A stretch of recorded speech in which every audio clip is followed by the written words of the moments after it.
จักเจ้านี่พากันไปเลี้ยงจักเจ้าจักคน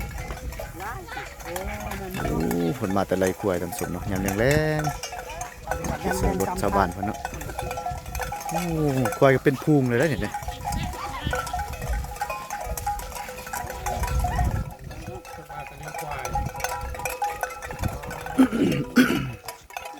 สีพุงหนึ่งนะครับสม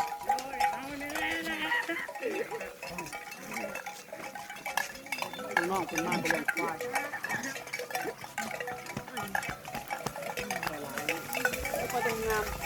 ต้นเศร้านี่เขาจะปล่อยตำสมเนาะต้นเศร้า